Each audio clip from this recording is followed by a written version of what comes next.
So, it's less than 2 weeks out from WrestleMania Backlash, and you're exactly as excited about it as they don't want you to be. I'm Casualeann. Come with me.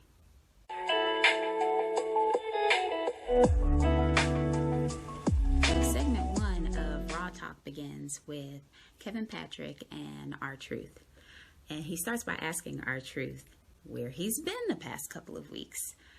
And it comes out through this conversation that R-Truth went to the wrong stadium, and WrestleMania took place at Raymond James Stadium, and he was at Tropicana.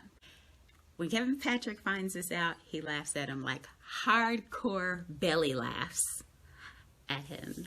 And Truth, is a little offended by this, but he tells him, or Kevin Patrick tells him, that it's all right. He's glad that he's here and that he's still 24/7 champion. They talk about Braun Strowman defeating Drew McIntyre on Raw in order to make the title match at Backlash a triple threat match. So R-Truth notes that now between Drew and Braun Strowman that the WWE champion Bobby Lashley has a lot on his plate. They talk about the ongoing feud between Damian Priest and Miz and Morrison. Why is this still a feud? Okay, all right. Miz teams up with Jackson Riker and Elias, and they're going to have this performance. And Damian Priest and the New Day show up and start whipping tomatoes at them out of the guitar case. Oh my goodness. I hate it. I hate it when we look too silly.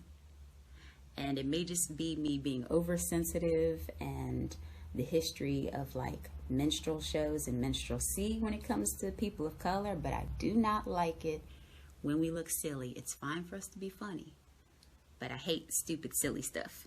And this was it. Why on earth are they whipping tomatoes at each other? I mean, especially Damian Priest. This is right, the Archer of infamy. This is the Archer of infamy. Why is he throwing tomatoes? Anyhow, they talk about Charlotte being suspended. The fact that she was fined $100K for assaulting a WWE official. This was also somewhat silly to me because Charlotte is on Raw. She wasn't suspended until the Raw talk after Raw last week, and then she gets reinstated on this past week's Raw. So the time that she was suspended for, she would have been off TV anyway. R-Truth is taking some time to try to understand this, right? And he asks Kevin Patrick because he hasn't been there again. So Adam suspended Charlotte, and Sonya brought her back behind his back, and Kevin Patrick's like, yes. And you see R-Truth like get it, and then like the smile like creeps across his face as if he's like savoring like the juiciness of this potential conflict. They announce the guests, and you have Riddle, you have Sonya Deville, and you have the WWE champion Bobby Lashley. Now, I love how this kind of sets up a much needed distinction between your two top champions. So you have Roman Reigns, who's on, this very high pedestal, right? He's the tribal chief. He is the head of the table. He's the head of the island of relevancy. He's all of these things. And so Paul Heyman speaks for him. You see Roman Reigns on SmackDown. He wrestles on pay-per-view. That's, with the exception of this past week's SmackDown, really the only time that he wrestles. But Paul Heyman speaks for Roman. The fact that Bobby Lashley is willing to come on Raw Talk with his mouthpiece, MVP, it makes him maybe not quite as accessible as a baby face like Drew McIntyre, who, you know, show up on Raw Talk, you know, still in his tights, showing his battle scars. But it makes him more direct than the other top champion of the company, Roman Reigns, which is a good distinction because they're both heels. You need that. So Kevin Patrick announces that Bobby's coming, and R-Truth says, oh, that's Debo, like Friday Debo. I'm gonna put a side by side here, wherever it ends up. Other than them being, you know, blackballed and strong, I see no resemblance whatsoever between Tommy Lister and Bobby Lashley. You know, there's no in-ring similarities because Debo was in No Holds Barred. He was Zeus. Yeah, no similarities there. But, you know what? I'll leave it to you. Tell me in the comments if you see any resemblance whatsoever between Debo and Bobby Lashley. But that was the entire first segment, and I didn't really know why it was just recap. But there's a commercial break, and then when you come back, it's Riddle that's there. And he's got like a little black and white dress shirt with the ball cap, which is a choice. Why not? I've literally never seen him in anything like that.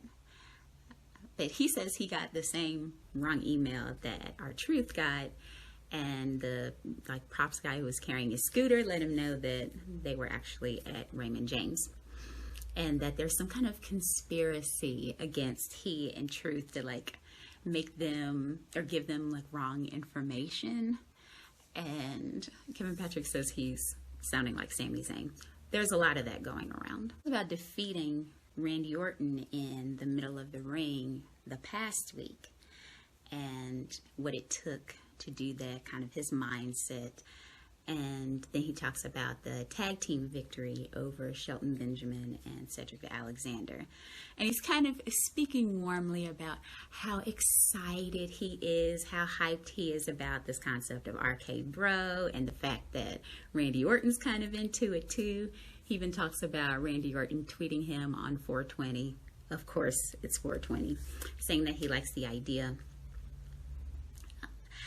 I have to admit, the whole RKBro thing, I wasn't into at first.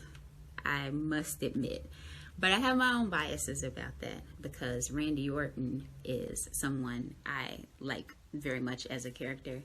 And I really want him to break Ric Flair's record, or at least tie it like John Cena did.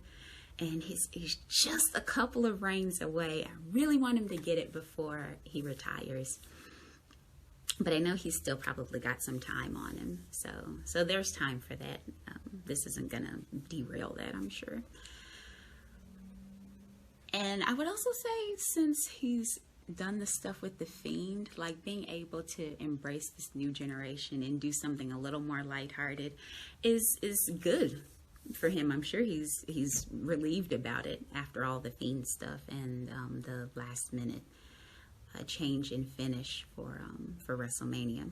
But it's also good for him to be investing in the new generation kind of from a circular perspective, because you think about the fact that Undertaker and particularly Ric Flair with Evolution really invested in him coming back now to invest in Riddle is really nice. Kevin Patrick, in this regard, asks if they're going to become friends, if they're hanging out now. Randy Orton is telling him that it's just a one day at a time thing. Riddle is calling him, having like 45-minute conversations, and that, a tag team has to marinate and it has to be nurtured, and he's like holding it like a little baby that he's like nursing. So much funny stuff. And that the tag team grows. And as it grows, it becomes a stallion that's like draped in gold. The gold's like melting off of it. It's so hot. They go out of the segment chanting, RKBro, RKBro, RKBro. Oh, how WWE loves its portmanteaus, or even its just general blends, you know, from the Rated RKO to Show Miz, Jericho, Team Asuka from Mixed Match Challenge, Y2AJ. The list goes on. Hey, let's get Edge in on it, you know. Team Rated RKBro. Why not? But they go to commercial and we get a promo for Randy Savage's A&E biography, which is going to be another banger, I'm sure. My brother and I grew up watching Randy Savage in the NWO days in WCW, which I know was a little later on. But since then, I've looked at some of his earlier clips and promos, and I'm really looking forward to actually being able to see even more about his life and career. So the third segment is with Sonya Deville.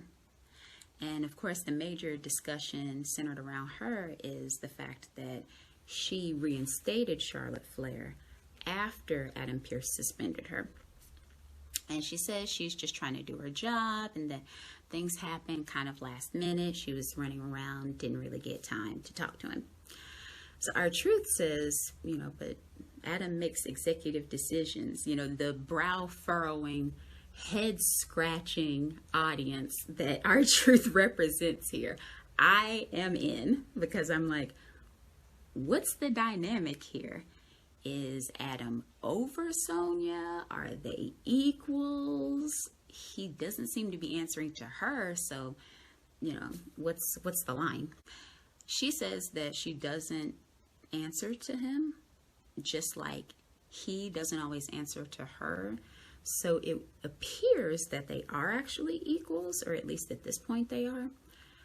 She remarks that, you know, everybody's apologized. Charlotte apologized to Eddie the referee. Eddie apologized to Charlotte.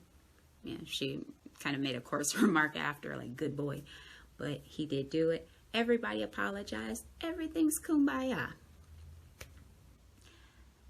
Kevin Patrick takes the opportunity to segue from there, asking Sonya why specifically she chose Mandy Rose to face off against Charlotte.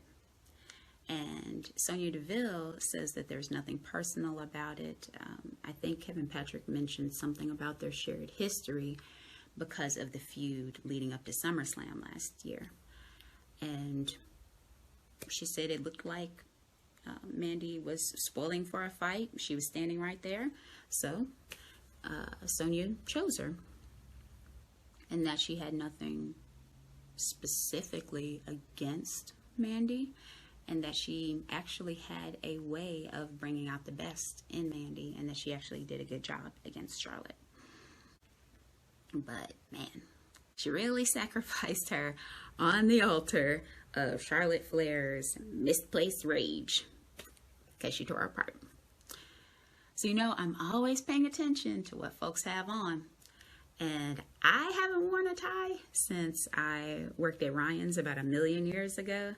And I said I'd never wear one again when I left. But man, I love this sort of dark shadows, John Wick vibe that Sonya has going on with what she's wearing. I would love, love, love to see her back in the ring. I loved the MMA stuff from earlier on. But if she isn't going to be in the ring right now, I'm glad that she's doing something that at least we see her in every day. So we get another commercial break. And then when we come back, we have the final segment with the WWE Champion. So we come back in with Bobby Lashley's music. And the WWE Champion and MVP are already seated at the table. So Lashley's turned away from everybody else. And he's like bobbing his head to his own entrance music. I mean, like, you can feel him feeling himself. Like, the man is feeling strong at this moment. Absolutely loved it. So Bobby's turned away. But MVP is turned towards Kevin Patrick and R-Truth. So you can tell he's kind of engaging so that Bobby doesn't really have to.